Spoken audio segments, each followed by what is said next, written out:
नमस्कार साथियों, स्वागत है आप सभी का अंकित इंस्पायर्स इंडिया पर। मैं हूं अंकित अवस्थी और आज हम डिस्कस करने जा रहे हैं इस साल का सबसे बड़ा ब्रेकअप। देखिए साथियों, ये रोमांस में हुआ ब्रेकअप है और रोमांस असल में दो ब्रोज के बीच में था, इलॉन मस्क और डोनाल्ड ट्रंप, और उनके बीच में हुआ यह ब्रेकअप यानी ब्रोमांस में हुआ ब्रेकअप आज के सेशन का मुख्य टाइटल है। मुख्य टाइटल हम सबके लिए इसलिए मायने रखता है, जिस तरह से ट्रंप ने पूरी दुनिया में उधम मचाया हुआ है, अब वो उधम उनके घर पहुंच गया है। उनके घर कुछ इस तरह से पहुंचा, जो व्यक्ति इनकी सफलता पर बल्लियां उछल रहा था, जो व्यक्ति इनकी सफलता पर इतना खुश था कि ट्रंप को बनाने वाला मैं हूं, आज वही व्यक्ति इनसे खिन्न हो गया है। इलॉन मस्क और ट्रंप की इस दोस्ती को टूटने में बड़ा योगदान ट्रंप का ही है। इलॉन मस्क तो बहुत खुश थे, लेकिन इस बार इलॉन मस्क एथिक्स के आधार पर ट्रंप से बहुत आगे चले गए हैं। इतना आगे चले गए हैं कि अमेरिका के 80% लोगों का, जो कि ट्विटर पर हैं, उनका मानना है कि इलॉन मस्क को एक नई पार्टी ही बना लेनी चाहिए। मतलब अमेरिका की राजनीति में एक बड़ा भूचाल आ गया है।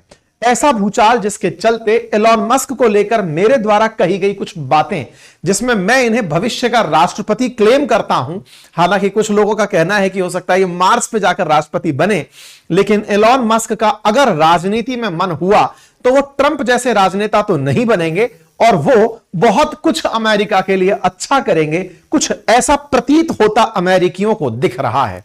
बड़ा सवाल है कि ट्रंप और इलॉन मस्क के बीच आफ्टर ऑल ब्रेकअप किस बात पर हुआ, कहां जाकर इन दोनों के बीच बात बिगड़ गई, कौन सी ऐसी बात है जिसे लेकर मैं यह कह सकता हूं कि हमारे देश के अंदर वो राजनेता बड़ा जिसने फ्री सिलेंडर दिया या फ्री राशन बांटा, जिसने बिजली बिल फ्री किया या पानी का बिल फ्री किया या यात्राएं फ्री की या हेल्थ फ्री किया। लेकिन आज अमेरिका जो देख रहा है वो ये है कि ट्रंप ने भारतीय राजनेताओं की तरह फ्रीबीज बांटने का प्रयास ही किया था। इलॉन मस्क ने रेड फ्लैग कर दिया और कहा कि अच्छा तो फिर मैं चलता हूं, और ऐसा चला कि मैं इस व्यक्ति से 1% कन्विंस नहीं हूं।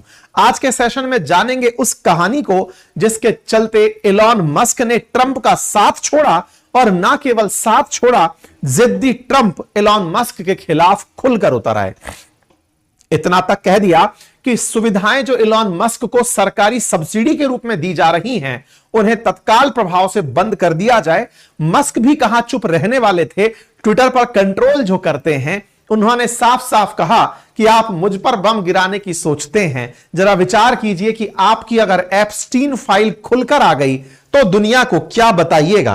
क्या बताएंगे कि आपने एक सेक्स दलाल को मरवा दिया था। एप्स्टीन नाम का व्यक्ति जो दलाली करता था, जो कि ब्रोकर था, ब्रोथल्स का ब्रोकर था, या कहिए कि लड़कियां सप्लाई करता था ट्रंप को, उसको आपने मरवा दिया था। कुछ इस तरह के आरोप एप्स्टीन फाइल्स के माध्यम से ट्रंप के तरफ घूमने शुरू हो गए हैं।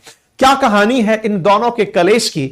इस कहानी से बहुत से लेसन मिलते हैं। वाशिंगटन पोस्ट लिखती है कि मस्क ने कहा कि Trump would have lost 2024 election without his help, तो वहीं ट्रंप कहते हैं कि इनके तुरंत सरकारी कॉन्ट्रैक्ट और सब्सिडियां खत्म कर दो।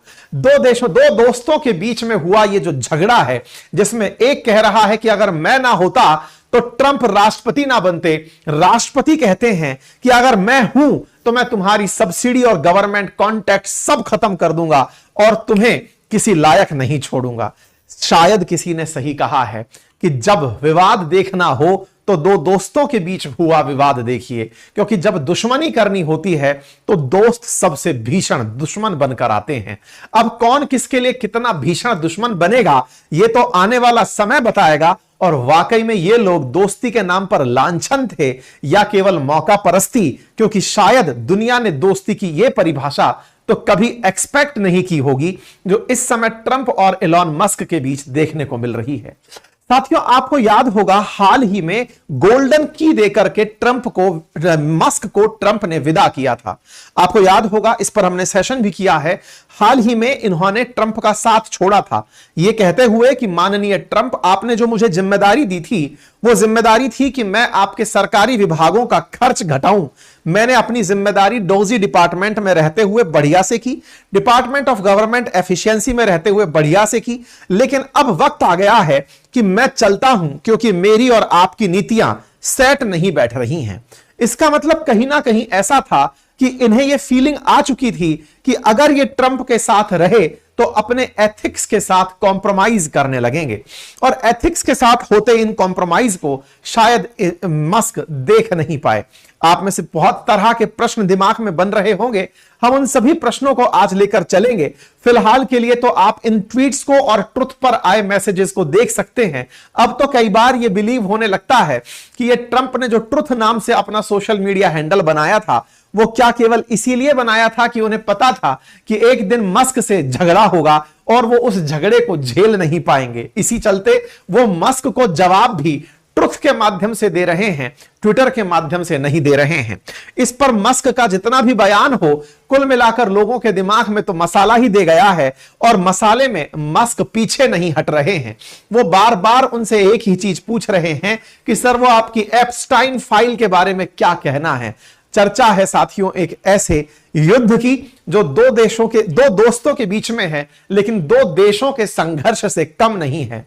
ट्रंप ने जिस तरह से हाल ही के समय में दुनिया को अपनी सनकीपन से, अपने पागलपन से हिलाकर पटक दिया, आज उनकी यही सनक उनके देश में पहुंच चुकी है और उनके काम में पहुंच चुकी है। ट्रंप का ये जो बर्ताव है, जो वर्तमान समय में मस्क के खिलाफ है, इससे यह पता चलता है कि अब तो जो राजनेता उनसे बचे रह गए, अब तो सम्मान बढ़ने लगता है दुनिया के कई राजनेताओं का, जो ट्रंप के पास जाकर आए और अपनी सही से इमेज बचाकर वापस ले आए। यह कहानी शुरू भी किसी ऐसे ही राजनेता से होती है। हाल ही में जर्मन चांसलर मिलने पहुंचे थे ट्रंप से, और जब वो टेबल पर बैठे, कुर्सी पर बैठकर बतिया रहे थे, अचानक किसी पत्रकार ने सवाल पूछा और ट्रंप आदत से मजबूर और वो पक से गा दिए। जो गाए उस पर भी डिटेल की चर्चा होंगी, चर्चाएं बहुत होंगी, लेकिन जिनके दिल टूटे हैं उनकी जरा मीमगिरी देख लेते हैं। आज मजा आया मुझे इन पर बने हुए लोगों के कमेंट्स और मनोरंजन के इन दृश्य, जिन्हें आप मीम्स कहते हैं, इनको देखते हुए। एक भाई साहब हैं, वो लिखते हैं कि अब मैं क्या करूं, मैंने तो टेस्ला के ट्रक पर दोनों की फोटो बनवा रखी थी, मेरा क्या होगा। इसी बीच में कुछ और ट्वीट्स निकल कर आते हैं, जिसमें से मीम समर्थक कहिए या मस्क समर्थक कहिए, वो खड़े हो जाते हैं ट्रंप के खिलाफ कि ट्रंप तुम पगला गए हो। कुछ लोग इस तरह से मीम बना रहे हैं और कह रहे हैं कि ट्रंप और मस्क जब झगड़ रहे हैं तो देखने के लिए और ताली बजाने के लिए बहुत से लोग खड़े हैं, उनमें नरेंद्र मोदी जी सबसे आगे हैं। एक तो मीम ऑफ द डे कहा जा सकता है, जिसमें से नरेंद्र मोदी जी के नाम पर किसी ने ट्वीट डालकर किया हुआ है, मीम बनाया, मजाक बनाया है, लिखा गया है कि हम दोनों, आप दोनों के बीच में समझौता कराते हैं। खैर, फिलहाल के लिए शी जिनपिंग, बाइडेन, पुतिन, कमला हैरिस सब तालियां बजा रहे हैं ट्रंप और मस्क के झगड़ने पर। कुछ इस तरह की तस्वीरें बनाई जा रही हैं कि इस बार ट्रंप की कुर्सी के बगल में मस्क बैठे हुए थे। विवेक रामास्वामी ट्रेंड कर रहे हैं कि यह बहुत समझदार आदमी था जो ट्रंप के जाल में नहीं फंसा, क्योंकि ट्रंप अल्टीमेटली इसी को लपेटने वाले थे। लोग इस तस्वीर को डालकर जकरबर्ग की फोटो लगाकर पूछ रहे हैं कि बेटा अब तुम्हारा नंबर है, तुम मस्क की जगह लोगे क्या। लोग इस तरह के सवाल इनसे पूछ रहे हैं। इन सब के बीच में आप और हम जैसे लोग जो ट्रंप की बहुत सारी बेवकूफियों को देखकर आ रहे हैं, वो एक ही बात से संतुष्ट हैं कि ई तो साला होना ही था, क्योंकि जो अब हो रहा है इसकी गुंजाइश बहुत पहले से ही क्रिएट होने लग गई थी। इस बीच में एक ट्वीट बहुत जबरदस्त चल रहा है, और वो ये है कि ये दोनों लोग बैठ करके मस्क और ट्रंप की फाइट को देखकर एक ही बात बोल रहे हैं कि भैया एक एक चाय और बोल दी जाए क्या। और इन सब के बीच में ट्वीट ऑफ द डे का खिताब दिया जाता है मोदी जी के नाम पर आए इस फर्जी ट्वीट को, जिस फर्जी ट्वीट में किसी ने लिखा है कि मोदी जी के नाम पर लिखा है कि वो अब कह रहे हैं कि कहिए तो ट्रंप और इलॉन मस्क जो है एक दूसरे के साथ full and immediate cease fire के लिए तैयार हो गए हैं, और हमने दोनों इंडिविजुअल्स को समझा दिया है कि कॉमन सेंस और ग्रेट इंटेलिजेंस नाम की भी कोई चीज होती है। कृपया करके इस मैटर पर ध्यान दीजिए और शांति कर लीजिए। खैर, इस बीच में एक ट्वीट और था, उठो अनारकली, ट्रंप ने मस्क को तलाक दे दिया है। इसी तरीके से इन दोनों की कहानी आज लोगों के बीच में मीम बाजार में बहुत तेज चल रही है। तो चलिए इस पूरे कलेश को समझते हैं। आपने तो सब कुछ सही छोड़ा था, कहां यह सारा मामला बिगड़ गया, विस्तार से इस विषय के ऊपर चर्चा करते हैं। दोनों किरदारों को डिटेल में समझना पड़ेगा। कहानी में कलेश बहुत सारा है, इसलिए आराम से चलना पड़ेगा। एक एक बात पर विस्तार से बातें करेंगे। सेशन थोड़ा लंबा हो सकता है।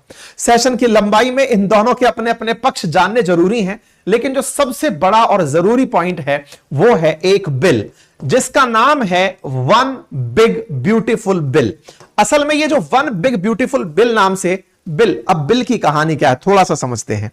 देखिए, भारतीय लोकतांत्रिक प्रक्रिया में भी और अमेरिका में भी दोनों जगह ऐसा होता है कि संसद से बिल पास होने के बाद कानून बनता है। बिल पास होने की प्रक्रिया भारत में है कि लोकसभा अथवा राज्यसभा, पहले कहीं से भी इंट्रोड्यूस कराइए, लेकिन दोनों सदनों से पास कराइए, राष्ट्रपति की मोहर लगवाइए, तो जो बिल पास हुआ वो कानून बन जाता है। आप पुराना याद करिए तो सिटीजनशिप अमेंडमेंट बिल हुआ करता था, वो बाद में दोनों सदनों से पास हुआ, राष्ट्रपति का साइन लगा, तभी वो सीएए बना, यानी सिटीजनशिप अमेंडमेंट एक्ट बना। ऐसे ही अमेरिका के अंदर दो सदन हैं। एक सदन का नाम है हाउस ऑफ रिप्रेजेंटेटिव, जिसे निचला सदन कहते हैं, और बड़े सदन का नाम है सीनेट। दोनों को संयुक्त रूप से, जैसे हमारे यहां संसद कहते हैं, संसद हमारे यहां 3 लोगों से मिलकर बनती है, ऐसे उनके यहां पर इन दोनों हाउसेस को मिलाकर कांग्रेस कहा जाता है। यहां पर बिल पास होने के बाद राष्ट्रपति की मोहर के लिए जाता है, राष्ट्रपति से पास होने के बाद यह कानून बन जाता है। अमेरिका में ट्रंप ने हाल ही में एक बिल इंट्रोड्यूस किया है, उस बिल का नाम ही रखा है वन बिग ब्यूटीफुल बिल। अब आपके दिमाग में प्रश्न होना चाहिए, हालांकि इस पर मैंने डिटेल सेशन किया है, पता नहीं मुझे इस बात का इंट्यूशन बहुत पहले से आ गया था कि अमेरिका में इसकी वजह से कुछ फटेगा, इसलिए जब यह बिल पहली बार इंट्रोड्यूस हुआ था ना, कहीं कहीं चर्चा नहीं थी इसकी इतनी ज्यादा इंडियन मार्केट में, मैंने इसके ऊपर डिटेल वीडियो बनाया था अपनी पाठशाला पर, अभी डला हुआ है, मैं दिखाऊंगा, आप उसको जाकर जरूर सुनिएगा, काफी लंबा चौड़ा बनाया मैंने उसको, और उसमें इंडियंस का नाम डाल के बनाया ताकि आप उसमें रुचि लें। फिलहाल के लिए वन बिग ब्यूटीफुल बिल की चर्चा मैं कर रहा हूं।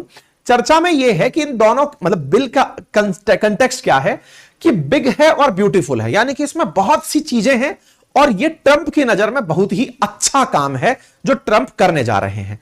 इस बिल को नहीं चाहते मस्क की ये पास हो, मस्क नहीं चाहते कि यह बिल अमेरिका में कभी कानून बने। असली बवाल यह चीज है, ठीक है। अब आपके दिमाग में भी क्यूरोसिटी बनेगी कि आफ्टर ऑल ऐसा इस बिल में है क्या, तो थोड़ा सा आपके सामने मैं पिक्चर देता हूं ट्रंप के द्वारा किए गए एक ट्वीट की। हालांकि मैंने इस पर डिटेल वीडियो बनाया है और मैं अपनी टीम से यह भी निवेदन करूंगा कि वो आपको इस बिल को टैग भी करके कमेंट बॉक्स में पिन कर दे, आप इसको देखिएगा, मतलब इस पर वीडियो को देखिएगा। बिग में, इस बिल के अंदर massive tax cuts, no tax on tips, no tax on overtime, tax deduction when you purchase an American made vehicle, along with strong border security measures, pay raises to ICE and border patrolling agents। आसान भाषा में कहूं तो कुछ इस तरह का काम किया गया है। Tax tax tax tax tax हटा दिया गया है, टैक्स कई चीजों से हटाया गया है, ऐसा नहीं है पूरी तरह अमेरिकन टैक्स फ्री हो गए हैं, बहुत से ऐसे मसलों पर से टैक्स हटा दिया गया है जहां अमेरिका में पहले टैक्स हुआ करता था। अब आप पूछेंगे सर ये तो बहुत अच्छी बात है, कोई भी सिटीजन यही तो चाहेगा कि उसके ऊपर से टैक्स हटे, टैक्स हटाना ही तो किसी नागरिक की सबसे पहली चाहत होती है कि मेरे ऊपर टैक्स कम हो और सुविधाएं ज्यादा मिले। बिल्कुल सही है, सरकार चाहती है कि टैक्स बढ़े और कमाई बढ़े तो जनता पर ज्यादा खर्च करे। ट्रंप क्या चाह रहे थे? ट्रंप चाह रहे थे कि मैं टैक्स कम करूं और टैक्स कम करने के बावजूद भी जनता पर ज्यादा पैसे खर्च करूं। देखिए, ये दो पक्ष हैं जिनको आपको समझना जरूरी है। एक पक्ष होता है हमेशा सरकार और एक होती है जनता। जनता क्या चाहती है? जनता का पक्ष होता है कि मेरे टैक्स कम कटे, मेरा टैक्स कम कटे, और सरकार चाहती है कि टैक्स बढ़े। ठीक है, ऐसा क्यों? क्योंकि सरकार टैक्स को इकट्ठा करके जनता पर खर्च करती है। आज जो हम रोडवेज, हाईवेज, ये सब रेलवेज बने देखते हैं, ये सब इसी कारण संभव होता है क्योंकि टैक्स आप पे करते हैं, सरकार सुविधाएं विकसित करती है। ट्रंप क्या चाह रहे थे? ट्रंप चाह रहे थे टैक्स भी घटे और जनता की सुविधाएं बढ़े। सुविधाएं यानी कि जो फैसिलिटीज हैं वो यहां पर बढ़ाई जाएं, फैसिलिटीज बढ़े और टैक्स घटे। अगर ऐसा होता है कि फैसिलिटीज को आप बढ़ाते हैं तो अनडाउटेबली खर्च बढ़ेगा, और खर्च बढ़ेगा मतलब टैक्स कम हो रहा है और खजाना खाली हो रहा है। भाई टैक्स कलेक्शन कम होगा और सरकार सुविधाएं बढ़ाने जा रही है तो कहां से जाएगा पैसा? पैसा जाएगा जो खजाने में भरा हुआ है। खजाना मतलब सरकार का सरकारी खजाना, जिसमें सरकार बचाकर पैसा रखती है। अगर आप उसको खर्च करते हो तो क्या अमेरिका का खजाना बहुत बड़ा है? जी नहीं। अमेरिका ऑलरेडी कर्ज में चलता है, डेट में चलता है, दुनिया को बहुत सारे बॉन्ड्स जारी करके चलता है। ऐसे में अगर आप अपना खजाना खाली करके खर्च करते हैं तो अमेरिका पर कर्ज बढ़ जाएगा। अमेरिका पर कर्ज बढ़ना अमेरिका की सेहत के लिए अच्छा नहीं है। आज ट्रंप चाइना के साथ नेगोशिएट करने के लिए तैयार हुए, उसके पीछे का बड़ा कारण था क्योंकि चाइना ने अमेरिका के बहुत सारे बॉन्ड खरीदे हुए हैं। ट्रंप को चीन के सामने झुकना ही इसलिए पड़ा क्योंकि चीन ने ट्रंप से या अमेरिका से बहुत सारा ऐसा पैसा लिया हुआ है जिसकी जरूरत है अमेरिका को कि भैया ये हमारी इकोनॉमी को हिला देगा। कभी आएंगे उस बात पर। हमने इस विषय पर आप लोगों को वन बिग ब्यूटीफुल बिल के ऊपर अपनी पाठशाला, जो हमारा दूसरा चैनल है, वहां पर डिटेल में चर्चा की थी, आप जाकर इसे देख सकते हैं। इस टैक्स बिल के अंदर मस्क किस बात से नाराज थे? मस्क नाराज थे कि भाई मैं जब आया आपके डिपार्टमेंट में, मुझे काम दिया गया कि मैं आपके यहां पर डोजी डिपार्टमेंट चलाऊं। डोजी का मतलब था डिपार्टमेंट ऑफ गवर्नमेंट एफिशिएंसी, जिसमें करना क्या था कि मुझे खर्चे कम करने थे, अमेरिकी सरकार के खर्च कम करने हैं। अब खर्च कम करने हैं और मस्क को आपने खर्च कम करने के लिए रखा। एक आदमी खर्च कम करता है, अचानक आपका दिमाग फिरता है और आप कहते हो कि टैक्स भी कम होगा और अब हम खर्च भी ज्यादा करेंगे। तो बोले मुझे क्या बेवकूफ बनाया था क्या? इस बात से मस्क नाराज हुए। तो मस्क ने कहा कि मैं टैक्स कटौती के खिलाफ हूं। दूसरा, टैक्स कटौती का प्रस्ताव जो आप लेकर आए हैं उससे सालाना 30 से 80 हजार डॉलर की कमाई करने वाले लोग अगले साल 15% कम टैक्स देने लगेंगे। अवैध इमिग्रेशन को रोकने के लिए आप बॉर्डर सिक्योरिटी और अमेरिकी सेना को मजबूत करने पर ज्यादा खर्च करने की बात कर रहे हैं, जो कि एक फिजूल खर्ची है। धोखाधड़ी और दुरुपयोग को रोकने का जो आप प्रयास कर रहे हैं, ये केवल जनता को बेवकूफ बना रहे हैं।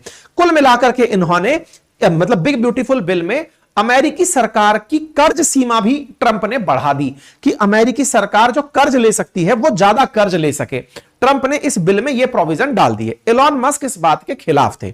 असल में जैसे ही एलॉन मस्क विदा हुए ट्रंप के ऑफिस से, वो घर गए और घर जाकर के उन्होंने अपनी तरफ से कमेंट लिखा। यह बिल्कुल ऐसे था जैसे एक व्यक्ति सरकारी नौकरी छोड़े और सरकार के खिलाफ मोर्चा खोल दे। मस्क ने भी कुछ वैसा ही किया। उन्होंने घर जाते ही ट्वीट किया, I am sorry but just can't stand it anymore. मैं अब इसके साथ और ज्यादा नहीं रह सकता।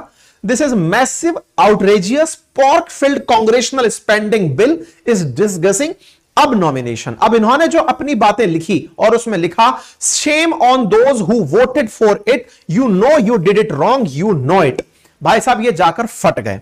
इनके फटते ही मामला फैलना शुरू हो गया। आज 6 तारीख के दिन आप ये सेशन सुन रहे हैं, इन भाई साहब ने 3 तारीख के दिन बिल फोड़ा था। अच्छा, ऐसे में अब मस्क का यह कहना कि साहब मैं ट्रंप की इस बात से खफा हूं, यह हमने आपके सामने एक और सेशन में कहा था जब ये निकलकर गए थे। असल में 29 मई के दिन इन्होंने साथ छोड़ा था, तब मैंने डिटेल में आपको यह जानकारी दी थी। ये तस्वीर देख सकते हैं मेरे सेशन की, जिसमें मैंने आप लोगों को यह जानकारी दी थी कि मस्क इस बात से खुश नहीं है।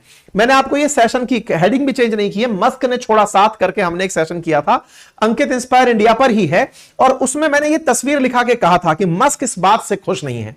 हमने सेशन 29 को किया और मस्क फटे कब? 3 तारीख को जाकर फटे। हमने 4-5 दिन पहले बता दिया था कि मस्क फटेंगे जरूर। मस्क फटे और आप सेशन आपके सामने प्रमाण के रूप में उपलब्ध है। हमने बताया था वो आदमी छोड़ा क्यों, हमने पूरी फहरिस्त दिखाई थी कि क्यों छोड़ा।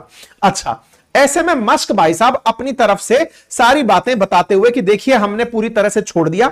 अब इसमें फिर धीरे धीरे पत्ते खुलने शुरू हुए। दोनों ने ही अपनी अपनी तरफ से बातें रखना शुरू किया। एक बैकग्राउंड में खबर और चलने लगी और वो ये थी कि ट्रंप ने एक ऐसे व्यक्ति को नासा का चीफ नहीं बनाया जिसे एलॉन मस्क चाहते थे। इसका नाम था जैरेड इसाकमैन। जैरेड इसाकमैन नाम का एक व्यक्ति था जिसे मस्क चाहते थे कि वो नासा का चीफ बने। ट्रंप ने उनको नहीं बनाया, और नहीं बनाया इस बात से मस्क नाराज थे। खैर, नाराजगी जो भी हो, अब जनता के सामने वो आ गई हैं। जब से राष्ट्रपति की उम्मीदवारी हुई तब से लेकर अब तक का सारा कलेश मैंने आप लोगों को यहां तक के लिए बता दिया है। ठीक है साहब। इसके बाद मस्क शुरू होते हैं यह कहने के लिए जनता को कि इस बिल को पास मत होने दो। इंटरेस्टिंग है, आम जनता के बारे में अगर आप बात कर रहे हैं तो आम जनता टैक्स नहीं देना चाहती, यह मैंने आपको शुरुआत में बताया। तो क्या मस्क के इस कहने पर जनता ट्रंप के खिलाफ हो जाएगी? तो देखिए, काम बड़ा ही पॉपुलिस्टिक है। यह ऐसा है कि कल को सरकार, भारत सरकार अनाउंस कर दे कि भारतवासियों से इतना टैक्स कम वसूला जाएगा, और अचानक इस बात पर कोई आदमी बाहर आए और वो कहे कि मैं अब सरकार के खिलाफ हूं, जनता वालों सरकार के खिलाफ हो जाओ, क्योंकि सरकार टैक्स कटौती कम करके देश को घाटे में ले जा रही है। लेकिन जनता खुद के फायदे पर फोकस करेगी और फोकस करके इस पॉपुलिस्टिक अप्रोच को आगे बढ़ाएगी। हमारे देश में तो ना जाने कितनी ही सरकारें लास्ट में किसानों को, महिलाओं को सम्मान निधि और ये दिलवा करके रिपीट होकर आई हैं। कई राज्य इसके प्रमाण हैं। जिस तरह से आपने इलेक्शंस में देखा ही है, महिलाओं के लिए एक योजना अनाउंस करी, जिस भी राज्य ने, वो सारे राज्य रिपीट होकर के आ गए। तो ये फ्रीबीज बांटते हुए ट्रंप तो हीरो हैं, लेकिन मस्क इसके खिलाफ खड़े होकर बड़ा मोर्चा ले लिए हैं। मस्क ने बकायदा इस तस्वीर को पोस्ट करते हुए लिखा कि मैंने डोजी के माध्यम से पैसा बचाया और इन भाई साहब ने अपनी पूरी ट्रेन चला दी बिग ब्यूटीफुल बिल के नाम से और मेरी पूरी गाड़ी को साइड में कर दिया। तो एग्जैक्टली ये बात इलॉन मस्क ने किसी की रीट्वीट करते हुए अपनी बात की सहमति दर्शाई। इसी के लिए मस्क ने कहा कि इस बिल को पास मत होने दो। दिमाग में आपके एक प्रश्न आना चाहिए, यह बिल पास कहां से होने वाला था? मैंने आपसे पहले ही कहा कि यह हाउस ऑफ कॉमन्स से, वहां का जो हाउस ऑफ रिप्रेजेंटेटिव है, मतलब भारत के लोकसभा की तरह है, वहां से तो पास हो चुका है। अभी इस बिल को सीनेट में जाना है। जुलाई में यह सीनेट में होगा। सीनेट अमेरिका का उच्च सदन होता है जहां पर 100 सांसद हैं। अमेरिका में इस समय पर जो ट्रंप की पार्टी है उसका बहुमत है वहां पे। तो ट्रंप वहां पर 4 सांसद बहुमत में है। 54 सांसद इस समय ट्रंप की पार्टी के हैं और बाइडेन की पार्टी के वहां पर 46 सांसद हैं।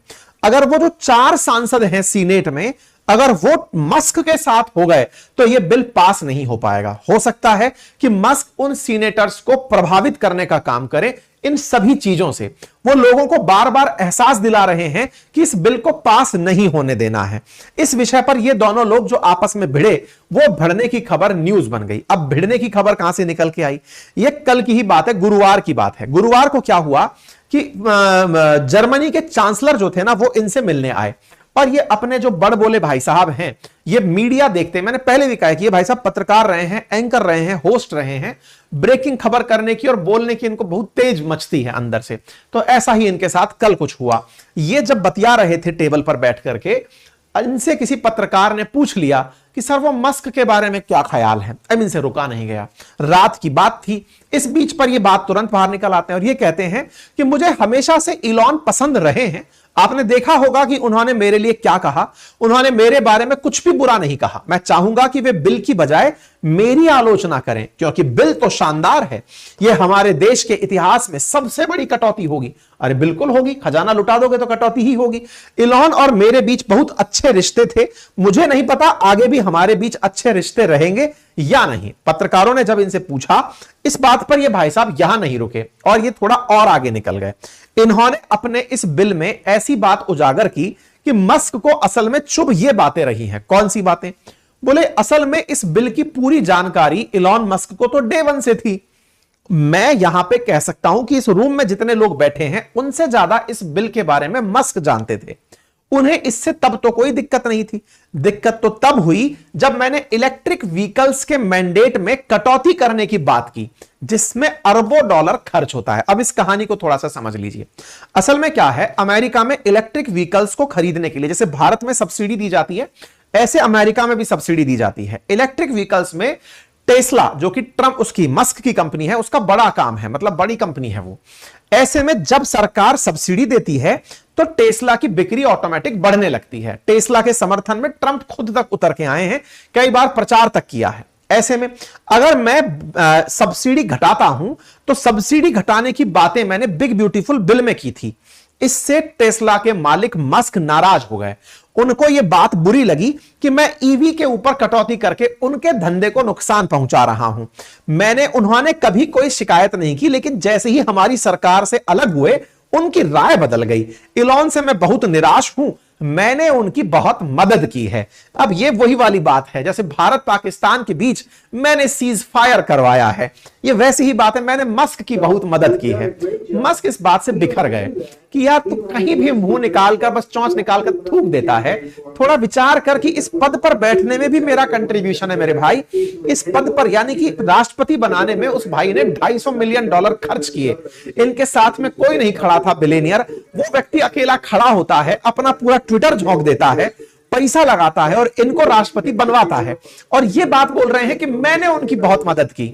अच्छा, टेस्ला क्या ट्रंप तुम्हारे काम काल से ही चल रही है? टेस्ला पहले से चली आ रही थी, पर कोई बात नहीं भाई साहब, ये भाई साहब जो हैं अपनी बातें बोलते हुए निकल गए। मस्क ने ट्रंप के दावे को तुरंत झूठा करार दे दिया। थोड़ी ही देर बाद में मस्क अपना ट्वीट कर देते हैं, जैसे ही ये बोलते हैं मस्क का ट्वीट आ जाता है, this bill was never shown to me even once and was passed in dead of night so fast that almost no one in Congress could even read it. इन्होंने कहा कि एक तो इस बिल को इतना जल्द, पहले तो मुझे पता ही नहीं था, ये तो झूठ बोल रहा है आदमी, ठीक है। दूसरी बात मस्क ने कहा, दूसरी बात ये कि ये व्यक्ति जो बात बोला, इनकी जो कांग्रेस है, कांग्रेस बोले तो यहां की जो संसद है, उसके जो लोग हैं वो तक उस बिल को प्रॉपरली नहीं पढ़ पाए हैं। ये व्यक्ति इतना तेजी से उस बिल को हाउस ऑफ रिप्रेजेंटेटिव से पास करा दिए। चलिए साहब, इस कलेश में दोनों की लड़ाई झगड़े अब शुरू हो चुके हैं, कोई बात नहीं। Without me Trump would have lost the election, अगर मैं नहीं होता तो ट्रंप चुनाव हार जाते। अब भाई साहब एहसान फरामोशी पर बात उतर आई है। Without me Trump would have lost the election, क्यों? क्योंकि वो 250 बिलियन खर्च करके चला है। कह रहे हैं कि ये कोई बिग ब्यूटीफुल बिल नहीं है, ये बिग अगली बिल है।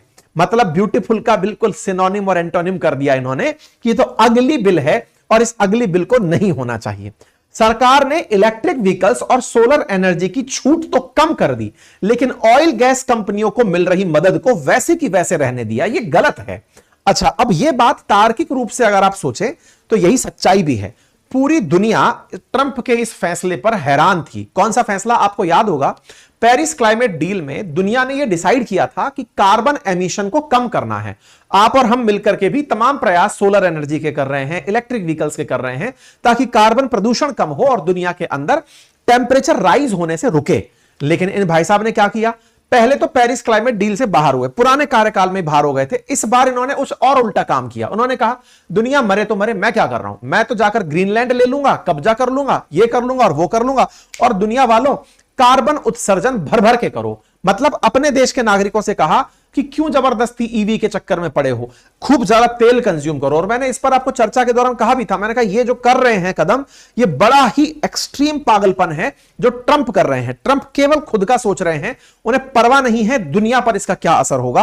वो खूब सारा तेल यूज करने पर ईवी के ऊपर से हाथ हटाया और कहा कि खूब तेल खर्च करो। ये भाई साहब उतर के कहने लगे कि ये बेवकूफी है, दुनिया को एनर्जी बचानी है, एनर्जी से निकलना है, प्रदूषण से बचना है, क्या कर रहे हो। कोई बात नहीं साहब, दोनों एक दूसरे के खिलाफ रहते रहे। Keep the EV solar incentive cut in the bill, even though no oil and subsidies are touched, but ditch the mountain of disgusting pork in the bill. खूब साला इनके बीच में जबरदस्त तरीके से मामला फैला। मस्क एक तरीके से खुलकर सामने आ गए कि आप जो कर रहे हैं वो किसी भी तरीके से ना तो देश के हित में है और ना ही मतलब ना तो पर्यावरण के हित में है और ना ही देश के हित में है।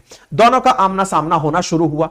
ट्रंप इस बात पर धीरे से बाहर आते हैं और कहते हैं कि बेटा बहुत हो गया, एक काम करिए, पैसा ही बचाने पर अगर मस्क इतने परेशान हो रहे हैं कि हम पैसा बचाएं तुम्हारा, तो एक काम करते हैं बेटे, हम तुम्हारी सब्सिडी रोक देते हैं। जो तुम्हें बिलियंस ऑफ बिलियन डॉलर हम देते हैं एलॉन मस्क को, उन्हें रोक देते हैं, जो कि बाइडेन ने पता नहीं क्यों ही दे दी थी। मैं हमेशा सरप्राइज रहता हूं कि बाइडेन ने ऐसा क्यों नहीं किया। भाई साहब इस बात पर तो जो ट्रंप के खिलाफ झूंझड़ फूटी है ना, मतलब मन में तो ऐसा आया कि इस भाई साहब को अगर दो चार बातें अपन भी बोलने के ऊपर हकदार होते तो बोल लेते।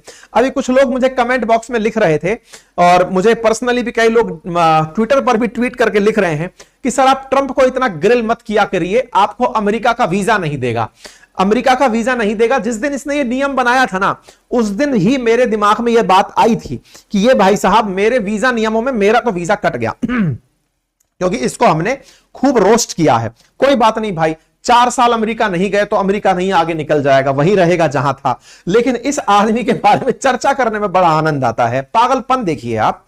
इस व्यक्ति का कहना है कि बाइडेन ने ऐसा क्यों किया। बाइडेन समझदार था, बाइडेन अमेरिका को आगे ले जाना चाहता था। अब तो हमें ऐसा लगता है कि पता नहीं इंडिया में तुम्हारे प्रति जो सिंपैथी बनी थी सरकार सरकार प्रेम की, तुम किसी के सगे नहीं हो। बेचारे मोदी जी भी बैठकर सोचते ही होंगे कि यार किस आदमी के लिए हाउडी मोदी कर दिया था, क्या कर दिया था, मतलब ये तो सेंस ही खत्म कर दिया है। क्यों? क्योंकि जिसको मित्र बोले थे, अब देश की जनता भी यह समझने लगी होगी कि मोदी जी के साथ जो हुआ वो कुछ अनोखा नहीं था, ये मस्क का नहीं रहा। मोदी जी तो बहुत बाद में आते हैं, मस्क जो सरकार में लेकर आया ये उसका नहीं हुआ, तो किसी और का तो क्या ही हो सकता है। खैर, राजनीति है साहब। फिलहाल के लिए अब सवाल बनता है सरकार इसे कौन सी सब्सिडी देती है। तो देखिए, अमेरिका में कुछ ऐसे प्रोविजंस हैं कि नासा जो है ना, उसने अपनी पॉलिसीज ऐसे बना ली हैं कि वो अर्थ की कक्षा में यानी ऑर्बिटल लेवल पर जितने भी लॉन्चेस हैं उन पर कोई इंटरफेरेंस नहीं देगी। नासा ने नियम बना रखा है कि अब हम इंटरप्लेनेटरी मिशन पे काम करेंगे, यानी कि अगर मार्स पे जाना हो, जुपिटर पर जाना हो, सैटर्न पर जाना हो, सन की तरफ की बात करनी हो, उस पर नासा काम करेगी। और अर्थ के आसपास यानी कि अर्थ के रिलेटेड जितने भी ऑर्बिटल लेवल की बातें हैं, बोले वो हम लोग कर लेंगे। ये किसका सोचना है? नासा का सोचना है कि प्राइवेट कंपनियों को करने दिया जाए। और उसने इस काम के लिए अमेजॉन की जो मालिक हैं जेफ बेजोस हो, या वर्जिन के जो मालिक हो, या फिर ये जो टेस्ला वाले हैं, इन सबको मौका दिया कि यार अर्थ के आसपास का काम आप लोग करो, प्राइवेट क्षेत्र के लोग करें, हम आगे का काम करेंगे। नासा का बिग प्रोजेक्ट है।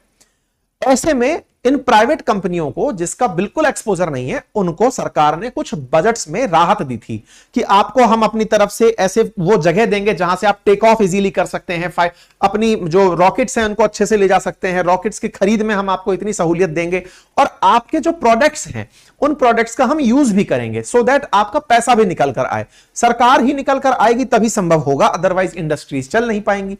आजकल इसी तरह हमारा इसरो भी कर रहा है, प्राइवेट प्लेयर्स को अंदर ला रहा है कि आओ भाई हम थोड़ा आगे चलते हैं, आप लोग छोटे मोटे काम आप लोग करो।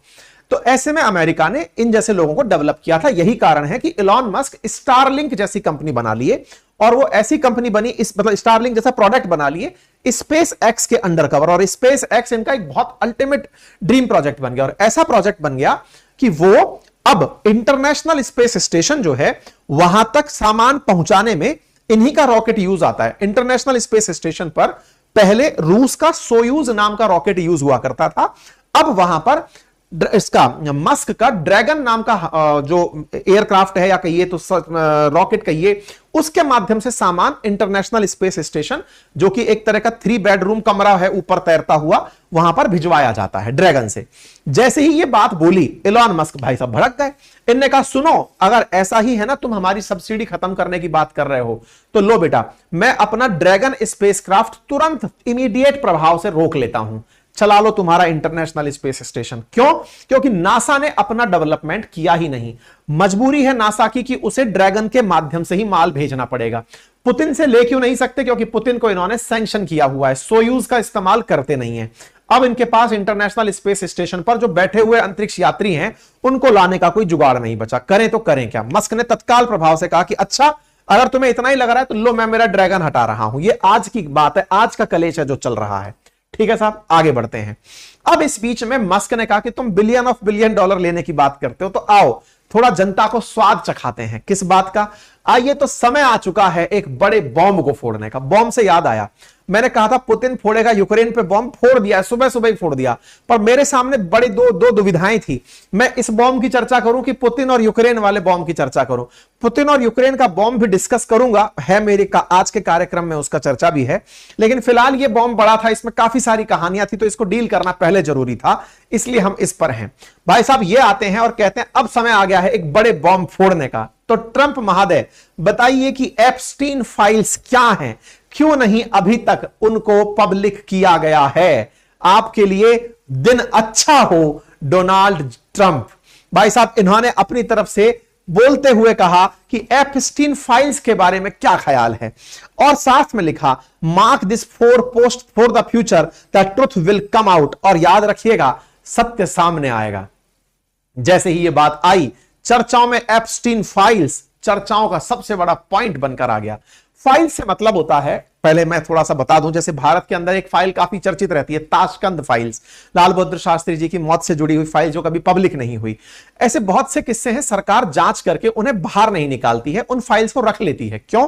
क्योंकि हो सकता है उससे सरकार की इमेज पर असर पड़े, विदेशी संबंध खराब हो जाए, या देशवासियों का देश के प्रति विश्वास कम हो जाए। कुछ सुरक्षा कारणों से उन फाइल्स की जांच कराकर फाइल्स को साथ रख लिया जाता है, यह सोचते हुए कि राष्ट्र हित में नहीं है इन फाइल्स का बाहर निकलना। ठीक है, जांच तो पूरी होकर रहती, घटना कोई सी भी हो, जांच सब पर बैठती है। अच्छा, ऐसे में ही एपस्टाइन नाम का एक व्यक्ति है, उसकी जांच करने की मांग ये नहीं कर रहे हैं, जांच हो चुकी है, कह रहे हैं कि वो फाइल में जो लिखा है ना वो बाहर ले आओ।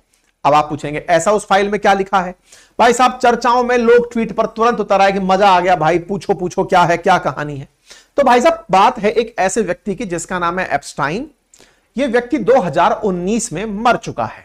2019 में एप्स्टाइन नाम का जो व्यक्ति 66 साल की उम्र में मरा, यह असल में ट्रंप के राष्ट्रपति काल के दौरान मरा था। अब बड़ा सवाल है कि एक आदमी मर गया, इसमें क्या ही बड़ी बात है, मर गया होगा भाई।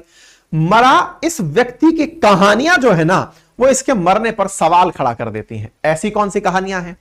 ट्रंप राष्ट्रपति है और एप्स्टाइन मर गया, ऐसे कैसे? मित्र क्या राष्ट्रपति के मरते नहीं है क्या? मरते हैं, लेकिन ऐसी स्थिति में मरे तो चिंता खड़ी कर देते हैं। क्या ये जो आप याराना देख रहे हैं, ये है ट्रंप, ये है एप्स्टाइन, दोनों बहुत करीबी मित्र रहे हैं। तो बोले मित्र हैं तो मरने पे मित्र के दुख होना चाहिए। अरे नहीं साहब, अलग तरह की मित्रता थी। क्या थी? इसको जानने से पहले थोड़ा सा जेफरी एप्स्टाइन के बारे में जान लीजिए। असल मायने में जेफ एप्स्टाइन नाम का जो ये व्यक्ति है, ये शुरुआत में एक स्कूल का टीचर हुआ करता था। 1976 में इस महाशय को स्कूल से निकाल दिया गया। इसने स्कूल से निकलने के बाद फाइनेंस में और बैंकिंग में कुछ काम किया, कई पदों पर नौकरी की। बाद में पता चला कि मतलब पुलिस ने इसके खिलाफ जांच शुरू की है। जांच किस बात पर शुरू हुई थी? जांच शुरू हुई थी एक माता पिता की शिकायत पर। उनका कहना था कि एप्स्टाइन ने उनकी 14 वर्षीय बेटी के साथ यौन शोषण किया है।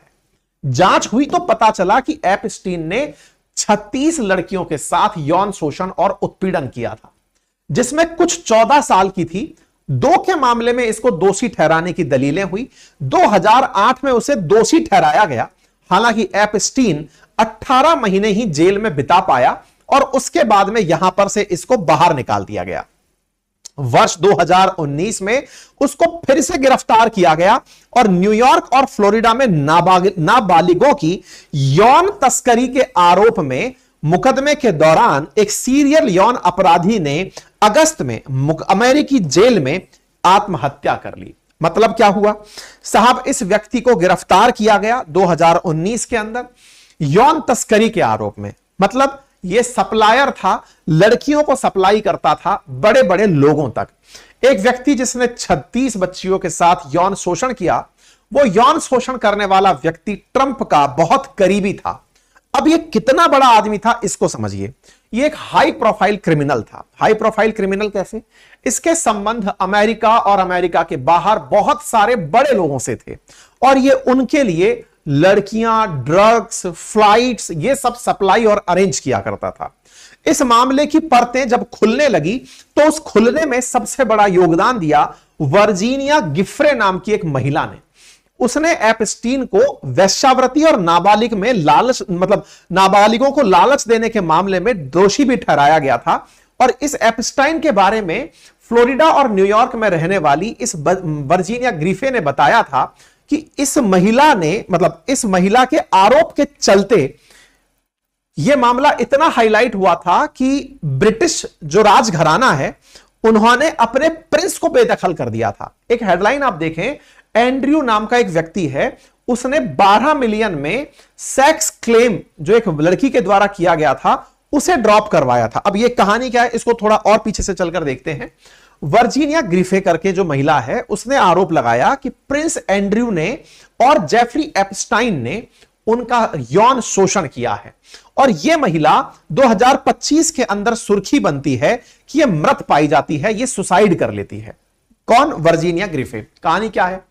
2019 में फ्लोरिडा और न्यूयॉर्क के अंदर नाबालिगों की यौन तस्करी के आरोप में इसे गिरफ्तार किया गया था, एप्स्टाइन को, और एप्स्टाइन ने जेल में ही फांसी लगाकर आत्महत्या कर ली थी। असल मायने में ट्रंप जिस समय राष्ट्रपति थे उस समय एक ऐसे व्यक्ति का मर जाना जो ट्रंप का निजी सहयोगी और करीबी रहा है, इससे कई सवाल खड़े हुए कि कहीं ट्रंप ने ही तो उसे नहीं मरवा दिया। अच्छा, अब यह चर्चा कैसे आई? हुआ क्या था कि जो वर्जीनिया ग्रिफे है उसका भी हाल ही में निधन हुआ। तब यह न्यूज वापस से तैरने लगी। तैरते हुए क्या निकलकर आई कि इस व्यक्ति ने ही 1999 से 2002 के बीच इस वर्जीनिया ग्रिफे नाम की लड़की को कई लोगों के पास भेजा था यौन संबंध बनाने के लिए। जिनके पास ये गई थी उनमें से प्रिंस एंड्रयू भी एक था। प्रिंस एंड्रयू ब्रिटेन की जो रॉयल फैमिली है उसके अंदर एक प्रिंस है। इस पूरे प्रिंस चार्ट को तो हम बाद में निकालेंगे। वर्जीनिया ने प्रिंस एंड्रयू के खिलाफ मुकदमा भी कर दिया था। वर्जीनिया ने साल 2021 में ब्रिटेन के प्रिंस एंड्रयू के खिलाफ मुकदमा भी दायर किया। ग्रिफे ने आरोप लगाया था कि जब वो 17 साल की थी तब जेफरी एपस्टीन ने उसे एंड्रयू के पास भेजा था और प्रिंस ने उसका यौन शोषण किया था। वर्जीनिया ने कहा कि प्रिंस एंड्रयू के साथ 3 बार उसने यौन संबंध बनाए। एक बार लंदन यात्रा के दौरान, दूसरी बार एपस्टीन ने न्यूयॉर्क वाले बंगले पर भेजा, तीसरी बार अमेरिका में वर्जिन आइलैंड में उसको भेजा। इसके साथ साथ अब पहली और दूसरी बार एंड्रयू से जब वो मिली थी उस समय उसकी महज उम्र 17 साल ही थी। कुल मिलाकर के वर्जीनिया के आरोप लगने के बाद शाही परिवार ने तो एंड्रयू को निकाल दिया, लेकिन एपस्टीन बढ़िया जिंदगी जीता रहा। एपस्टीन फाइल्स में नाम क्यों आता रहा और इसके बारे में क्या कहानी है, इसके बारे में थोड़ा सा समझिए। अमेरिकी जस्टिस विभाग, क्योंकि 2019 में एपस्टीन ने फांसी लगा ली, अमेरिकी राष्ट्रपति के साथ संबंध होने की बात पुष्ट होती है। पता चलता है कि एपस्टीन नाम का जो ये व्यक्ति था, ये ट्रंप के साथ, पॉप आइकन माइकल जैक्सन के साथ, अमेरिकी अभिनेता एलेक बॉल्डविन के साथ, फिल्म निर्माता हार्वे विनस्टीन के साथ, इन कई हस्तियों के साथ पूरी तरह इन्वॉल्व रहा करता था। ऐसे तमाम नाम शामिल हैं जिनके साथ एपस्टीन की मित्रता थी। उस जांच में यह भी पता चलता है कि अमेरिकी राष्ट्रपतियों में Bill Clinton, Donald Trump, Kevin Spacey, Naomi Campbell, ऐसे बहुत से लोग हैं जो एपस्टीन की फ्लाइट से सफर किया करते थे। एपस्टीन का फ्लाइट का नाम था लॉलिता एक्सप्रेस और इस लॉलिता एक्सप्रेस के अंदर जिन जिन ने सफर किया उसमें नाम ट्रंप का भी शामिल होता। ट्रंप 7 बार इस फ्लाइट के अंदर सफर किए। ट्रंप ने इस एपस्टीन की सूची में इसके परिवार के सदस्यों के भी नाम है, इवांका ट्रंप का भी इसके अंदर नाम आता है। मतलब एपस्टीन ट्रंप के इतने सहयोगी थे कि इसकी जो तस्वीरें हैं ट्रंप के साथ में ये पब्लिक प्लेटफॉर्म पर आज भी उपलब्ध हैं और ट्रंप की जो रंगीनियां हैं वो आज भी वीडियोस में उपलब्ध हैं। ये एपस्टीन है और ये ट्रंप है और डोनाल्ड ट्रंप के साथ में महिलाओं के साथ रंगीन जो हरकतें करते ट्रंप आपको यहां दिखाई दे रहे हैं, ये बढ़िया से मीडिया में आज भी उपलब्ध तथ्य है जो आपको यहां पर दिख रहा है। तो कुल मिलाकर कंक्लूड क्या किया जाए, एपस्टीन ट्रंप के साथ, और हालांकि ट्रंप पहले से भी अपने इस मामले के चक्कर में दुनिया के सामने रहे हैं, एक और पॉर्न स्टार ने इनके ऊपर आरोप लगाए ही थे। तो ऐसे में पॉर्न स्टार को चुप कराने का केस, हश मनी का केस, पुराना मामला इनके बारे में बना रहा ही। अब बड़ा बात यह है कि एपस्टीन को कहीं ट्रंप ने मरवा तो नहीं दिया। ऐसे में एपस्टीन के बारे में जब ट्रंप से पूछा गया तो अक्सर वो इस नाम से बचते हुए पाए गए। कुछ ट्रंप के वो हैं इंटरव्यूज हैं जिसमें लोगों ने ट्रंप से जब ये सवाल पूछा तो वो इस बात को लेकर थोड़ा गोल मोल घुमा गए। इसी वजह से लोग इस बारे में बहुत ज्यादा सवाल अब करने लगे हैं कि मस्क इस बात को संभवतया जानते हैं कि पिछली बार जब ट्रंप आए थे तो एपस्टीन को मरवाया गया था, इसलिए एपस्टीन फाइल सुर्खियों में चल रही है। लोगों का तो यह भी कहना है कि यदि मिस्टीरियसली अब मस्क मरे हुए पाए जाते हैं तो इसका सीधा संबंध जेफरी एपस्टीन से माना जाना चाहिए, क्योंकि एलॉन मस्क की जान को ट्रंप की वजह से अब खतरा हो सकता है। अब इन सब के चलते मामला चूंकि बहुत ज्यादा निजी हो चुका है और इस निजी मामले के अंदर लगातार इस तरह की बातें निकलकर आ रही हैं, तो अब यह देखने वाली बात होगी कि मस्क और ट्रंप के बीच का ये जो विवाद है ये यहीं रुक जाएगा या बहुत आगे तक जाएगा। लोग बार बार अब ये देखना चाहते हैं कि ट्रंप इस बात पर कुछ बोलेंगे या नहीं। हालांकि अमेरिका सरकार की तरफ से आए स्पोक पर्सन का कहना है कि ट्रंप एक राष्ट्रपति है और मस्क एक बिजनेसमैन है। वो अपने बिजनेस के लिए सोच रहे हैं और राष्ट्रपति देश के लिए सोच रहे हैं। तो ऐसे में मस्क का ट्रंप के खिलाफ मोर्चा खुल चुका है। देखना होगा कि इन दोनों के बीच ये मोर्चा सेटल होता है कि नहीं, क्योंकि अमेरिका की साख अब तार तार हो रही है। इस बीच ने मस्क ने यह तक कह दिया कि जेडी वेंस को राष्ट्रपति बना दो। जेडी वेंस ने कहा भाई मेरे को बचाओ भाई, गलती से उपराष्ट्रपति बना हूं। इन भाई साहब ने तुरंत बाहर निकलते हुए कहा कि मैं अमेरिकी राष्ट्रपति की शासन में खुश हूं। तो मस्क जो है वो इस तरह तक चाहते हैं कि हटाओ ट्रंप को और उनकी जगह किसी और को ले आओ। क्यों ले आओ? क्योंकि अमेरिका राष्ट्रपति की इन हरकतों के चलते अमेरिका लगातार डेट की तरफ बढ़ रहा है और आने वाले समय में बैंक रप्ट हो जाएगा। इसीलिए इस बिल को सीनेट से गुजारिश है कि वो पास ही ना होने दे। इस बिल में जहां स्पेंडिंग घटाने की बात की जा रही है, मतलब स्पेंडिंग बढ़ाने की बात की जा रही है, इस बिल को पास ही ना होने दिया जाए। अब मस्क लगातार ट्विटर पर आक्रामक हैं और बार बार अपनी ही बातों को दोहरा रहे हैं। अब यह बात बड़ी बनती है कि मस्क महोदय, आपकी प्रेजेंस में जब ये टैरिफ वॉर खेल रहे थे, क्या वो सही था? ये सवाल मस्क से भी बनते हैं। जब ये अमेरिकियों को टैरिफ लगा लगा करके परेशान कर रहे थे दुनिया के देशों से कि इतना टैरिफ लगा दो, लेकिन अल्टीमेटली उससे भी तो अमेरिकियों का नुकसान हो रहा था। उस पर आपका क्या तर्क है? हालांकि जब इनसे इस बारे में पूछा गया तो इनने कहा कि हां, टैरिफ की वजह से अमेरिका आधी सदी के बाद में गरीब हो जाएगा। बैंकरप्सी जो है वो आ सकती है तुरंत अभी, और ऐसे में वो जो टैरिफ है वो भी सही चीज नहीं है। तो कुल मिलाकर के मस्क अब एक तरह से ट्रंप के खिलाफ हर उस मसले पर आ गए हैं जिससे दुनिया पीड़ित है, और इसीलिए ट्रंप के टैरिफ को इन्होंने कहा है कि इससे रिसेशन आ सकता है। इस साल के अंत में रिसेशन आ सकता है। यह मस्क ने टैरिफ के चलते हुए यह लाइन बोली है। नवल श्रीकांत जो हैं उन्होंने भी मस्क की बात का समर्थन करते हुए कहा है कि टेक्नोलॉजी की जरूरत ट्रंप को है और मस्क को इस तरह की सत्ता की जरूरत है। अब दोनों के बीच का जो सामंजस्य है ना, वो बनते रहना बहुत ज्यादा जरूरी है। मस्क ने इसी बीच में आज फिर कल एक ट्वीट करके चिपका दिया और कहा कि इस समय की स्थितियों को देखकर क्या आपको ऐसा लगता है कि अब एक नई राजनीतिक पार्टी बनाई जानी चाहिए? तो लोग इस विषय पर अपनी राय दे रहे हैं। लोगों का मत है कि हां, एक नई राजनीतिक पार्टी को रिप्रेजेंटेशन मिलना चाहिए। क्या इस बात से लोगों में डर है कि टेस्ला का क्या होगा? बिल्कुल डर है। टेस्ला के शेयर आज 14.26% गिर चुके हैं। इस बीच में ट्रंप की तरफ से बयान सिर्फ इतना है कि आने वाले समय में हम उससे बातचीत करके सब सेटल कर लेंगे। ये सब सेटल हो जाए तो अमेरिकियों का भला हो जाएगा। अदरवाइज ट्रंप के खिलाफ मस्क ट्विटर से जो बम फोड़ेंगे वो दुनिया के लिए हर दिन एक नया मनोरंजन होगा। हमने बहुत सारी चीजों को आज के सेशन में कवर किया है। संभवतः आपको ये पूरी विषय वस्तु बेहतर तरीके से समझ में आई हो। आप लोग इस बात पर क्या विचार रखते हैं? अपनी राय कमेंट बॉक्स में जरूर रखें। चैनल पर नए हैं तो चैनल को सब्सक्राइब कर लें। साथियों से ज्यादा इसे साझा करें ताकि हमें आप तक जानकारियां पहुंचाने का साहस बना रहे। फिलहाल के लिए इतना ही। बाकी हमारे एप्लीकेशन अपनी पाठशाला पर मेरे कोर्सेज उपलब्ध हैं। बातें बाजार की एप्लीकेशन पर कोर्सेज उपलब्ध हैं, आप उन्हें जाकर ज्वाइन कर सकते हैं। Thank you so much.